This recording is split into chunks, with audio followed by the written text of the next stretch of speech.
ఇచ్చిన రోజు నేను కోఆర్డినేషన్ ఇన్సైట్ తీసుకొని ప్రీతం నాయకులు కోమటిరెడ్డి గారికి క్లియర్ అర్థం రాజకీయాల గురించి మనం గవర్నమెంట్ రావాలంటే మన పీసీసీ ప్రెసిడెంట్ వస్తున్నప్పుడు మనందరం సహకరించాలని ఒత్తిడి తీసుకొచ్చి వారికి స్వాగతం అలిపినప్పుడు భుజం మీద చేస్తే నాకు మంచి రోజులు వచ్చాయి అనుకున్నాను నేను. కానీ భుజం మీద చేస్తే నవ్వుకుంటా ఇట్లా గొంతు కోసారని నాకు తెలియదు. ఇవ్వకుంటే ఇవ్వకపోవచ్చు, పది నాకు ఇవ్వాలని ఏం లేదు, రూల్ ఏం లేదు నాకు ఇవ్వాలని.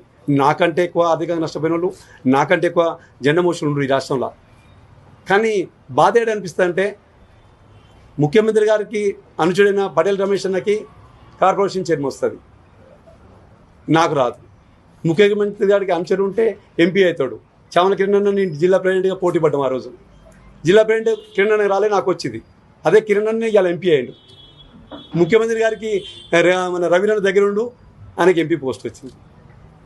అంటే నాకేమనిపిస్తుంది అంటే నేను బూత్ స్థాయిలో పనిచేయడం అనేది కరెక్ట్ కాదని నాకు అనిపిస్తుంది.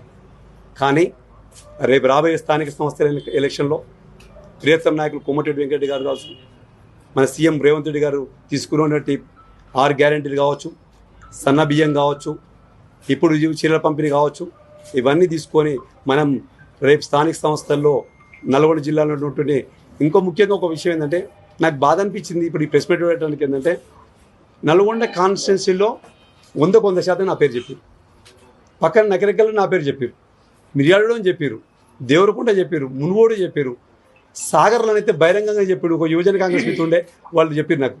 ఉమ్మలమోండని అయితే మంచికైనా చెడుగా నల్గొండ ఎట్టుకోవటం పనిచేస్తాడు, ఆయనకు అనుభవం ఉంది.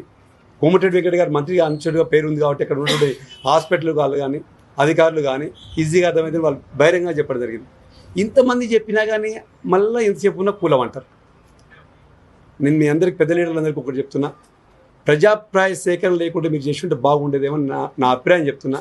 నాలాగా వేరే జిల్లాలో కూడా అడిలోళ్ళు ఉంటారు, నాలాగా తెలంగాణ రాష్ట్రంలో మొత్తం డీసీబెండ్ పార్టీ కూడా కష్టపడాలనేటువంటి ఉంటారు. వాళ్ళందరూ నిరుత్సాహపడకుండా ఉండాలంటే మీరు ఒకసారి ఆలోచించి వాళ్ళకు కూడా అందరికీ న్యాయం చేసే విధంగా మీరు తీసుకోవాలని చెబుతున్నా.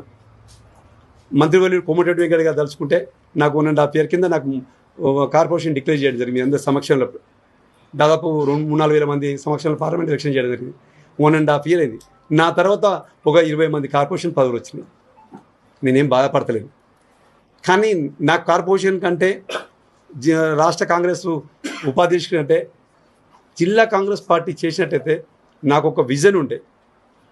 కాంగ్రెస్ పార్టీకి బూత్ స్థాయి నుంచి కనుక బలోపేతం చేస్తే మనం BLA బూత్ లెవెల్ ఆఫీసర్ ఉంటారు, మనం బూత్ లెవెల్ మనం ఏజెంట్ పెట్టుకొని BLA ఏజెంట్ పెట్టుకుని బూత్ లెవెల్ ఏజెంట్ పెట్టుకొని అలాగే బూత్ లెవెల్ ఆఫీసర్కి అటాచ్ చేసుకొని ఈ ఓటు చోరీ కార్యక్రమం తీసుకుంటారు రాహుల్ గాంధీ గారు.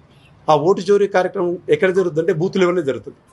దాన్ని పటిష్టంగా అమలు చేయాలన్న సిద్ధాంతం పెట్టుకొని దాన్ని ఏ విధంగా చేస్తే బాగుంటుందని ఒక ఐడియాలతోని INTC, మహిళా కాంగ్రెస్, NSCI, యూత్ కాంగ్రెస్, అనుబంధ సంఘాలు అందరితో కలుపుకొని పార్టీని స్ట్రెంత్ చేయాలంటే నామమాత్రంగానే ఉన్నాయి. ఇప్పుడు వాళ్ళకి ఎంకరేజ్మెంట్ లేదు. వాళ్ళందరినీ తీసుకొని ఒక ఫార్ములా ప్రకారం పోదాన్ని నాకు ఉండే. ఇప్పుడు వచ్చిన వాళ్ళు కూడా చేస్తుండొచ్చు, అలాగే నేను అనుకున్న విధంగా వాళ్ళు కూడా ఐడియాలజీ ఉంది, వాళ్ళు కూడా చేశాను. కానీ ఇప్పుడు వచ్చిన వాళ్ళకి ఒక విజ్ఞప్తి చేస్తున్నా, ఇప్పుడు అయిన వాళ్ళ అధ్యక్షుడికి దయచేసి మీకు ఒకటి ప్రతిముఖం కొడుతున్నా, మీరు కలిసినప్పుడు కూడా చెప్పదలుచుకున్నా. గత 2 సంవత్సరాలకెళ్ళి అధికారము